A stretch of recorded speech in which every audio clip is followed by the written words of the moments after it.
After weeks of conflict with Iran, the big news arrived. As you remember, the United States announced a 2-week ceasefire on April 7th. Markets rallied immediately, oil prices dropped, airline stocks surged, and European indices climbed as the Strait of Hormuz prepared to reopen.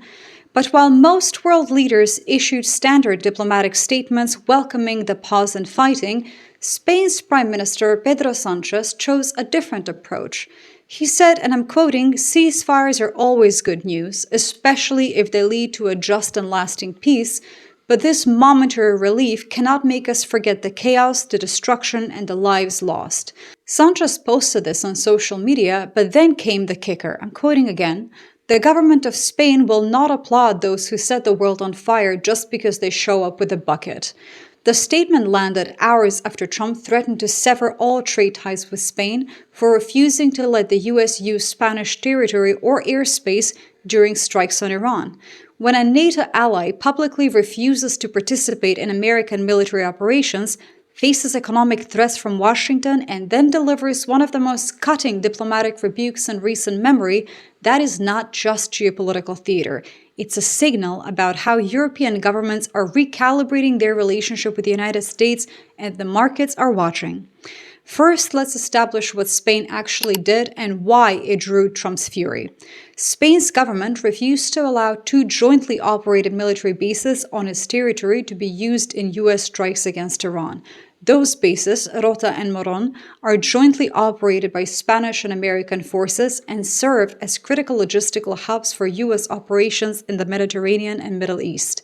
Spain didn't just decline quietly. The government later closed Spanish airspace to US aircraft involved in the attacks, doubling down on its anti-war stance. That escalation represented a direct challenge to US military planning. Closing airspace forces rerouting, adds flight time, increases fuel costs, and complicates logistics for ongoing operations. For a NATO ally to actively obstruct American military movements during active conflict is extraordinary. Trump's response was immediate: renewed criticism of Spain's defense spending and threats to sever all trade ties with Spain. That threat carries weight, sure. Spain exported roughly 16 billion euros in goods to the United States in 2025. Cutting trade would devastate Spanish exporters in agriculture, manufacturing, and energy sectors. But Spain did not back down, and 3 weeks later, a ceasefire was announced, brokered not by the US, but by Pakistan.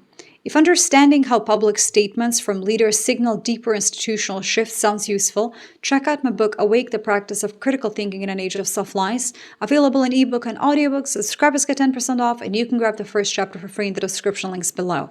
Now, the ceasefire mechanics, because the terms reveal why Spain's skepticism may have been warranted. The agreement was announced by Trump on April 7th, just hours before his own deadline for Iran to reopen the Strait of Hormuz or face what he called the annihilation of a whole civilization. We covered this in another video. Pakistan's prime minister brokered the deal, with talks scheduled to continue in Islamabad on April 10th. Iran claimed victory, stating the US had accepted their 10-point plan, including lifting sanctions and withdrawing US forces from regional bases. Trump called Iran's proposal a workable basis on which to negotiate. Both sides declared success, which is a classic sign that neither side won definitely. But contradictions emerged immediately.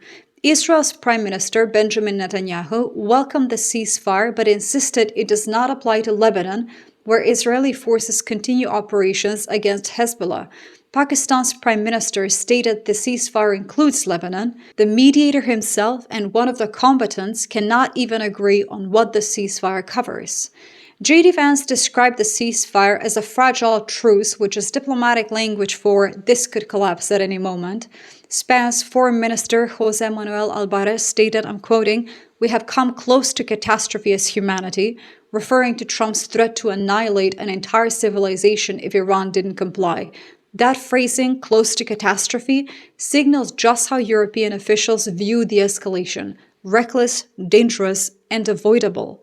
Check the video on Germany and Italy pulling their gold from the USA, by the way.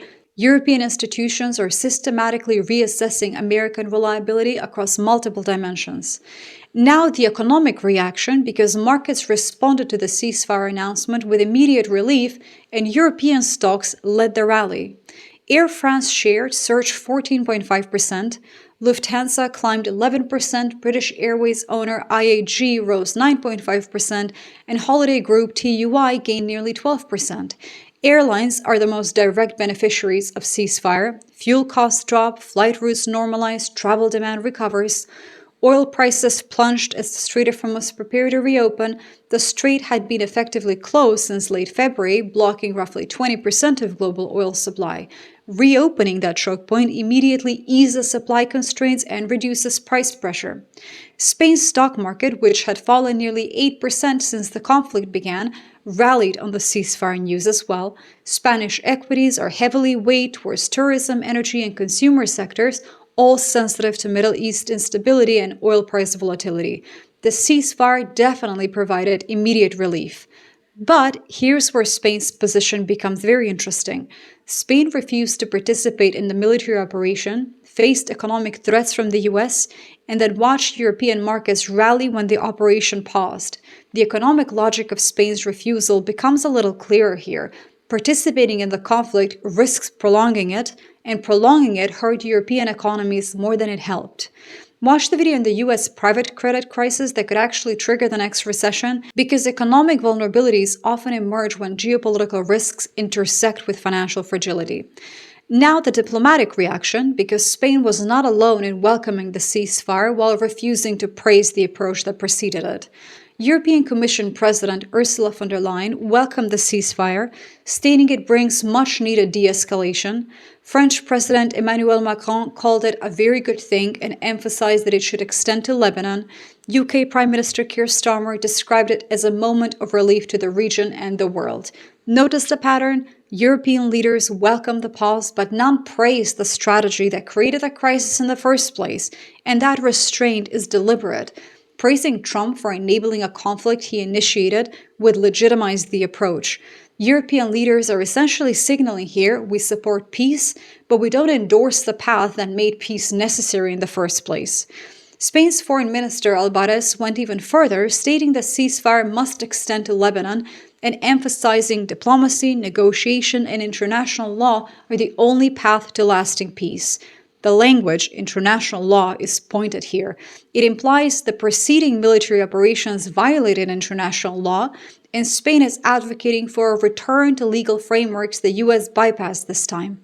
A joint statement from leaders of Germany, France, Italy, the UK, Denmark, Spain, the Netherlands, and Canada, plus EU officials, called for swift progress towards a substantive negotiated settlement and explicitly stated, I'm quoting, "We call upon all sides to implement the ceasefire, including in Lebanon." The inclusion of Lebanon directly contradicts Netanyahu's position and implicitly challenges the US-Israeli claim that Hezbollah operations can continue during the ceasefire. European governments are not passively accepting American framing. They're publicly stating alternative positions and using collective statements to amplify leverage. Spain's refusal creates a template of a sort. Trump threatened to sever trade ties, a threat designed to force compliance. Spain didn't comply. 3 weeks later, a ceasefire was announced anyway. The lesson is ultimately refusing American military requests doesn't produce catastrophic economic consequences, especially when multiple European governments adopt similar positions.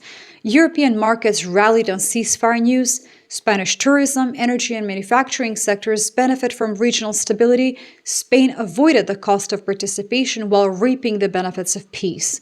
Spain has emerged as one of the EU's leading critics of US military policy, a position that resonates across Europe's shore. And the precedent here is set already.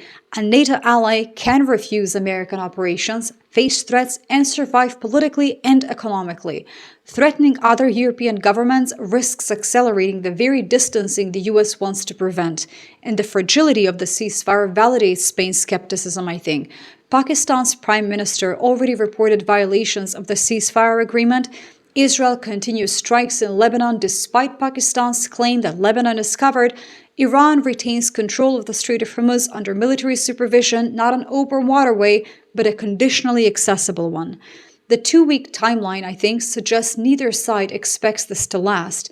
If talks in Islamabad fail, hostilities could resume immediately. Spain's position that diplomacy and international law, not military escalation, are the path to lasting peace looks more credible when a ceasefire brokered by a third-party mediator succeeds where military pressure failed. The pattern is ultimately clear here, I think. European governments are increasingly willing to publicly diverge from American foreign policy when they view US actions as reckless. Spain refused participation, faced threats, delivered a diplomatic rebuke, and watched markets rally when the conflict paused. That sequence creates a political template. Defying the US on military matters can be politically popular domestically, economically rational, and diplomatically sustainable within Europe. Trump wanted European cooperation for military operations. He got public refusals, diplomatic criticism, and a ceasefire brokered by Pakistan. When Spain's prime minister states his government, I'm quoting, will not applaud those who set the world on fire just because they show up with a bucket, and European stocks surge on ceasefire news while the truce remains fragile, the underlying logic becomes very clear. It's that European governments are reassessing automatic alignment with American military policy. Watch the video on your screen, I'm going to link it in a second, about how Americans are actually twice as poor as Europeans, according to Oxford research. The wealth gap isn't just economic, it's actually institutional. Spain defying Trump on Iran, France pulling gold from New York, Netherlands divesting from Palantir, Canada exploring EU membership. These signals point to the very same conclusion. European institutions are choosing economic stability and diplomatic independence over reflexive support for American operations. When European airline stocks surged 14% on a ceasefire announcement after their governments refused to participate in the conflict that preceded it, markets are pricing in a new reality. European economies perform better when Europe says no to American military adventures. The diplomatic burn Sanchez delivered wasn't just clever rhetoric, it was a statement of policy backed by market data. Europe will welcome peace, but it won't subsidize the chaos that made peace necessary in the first place. Thank you so much for watching, subscribe, and I'll see you all on the next one.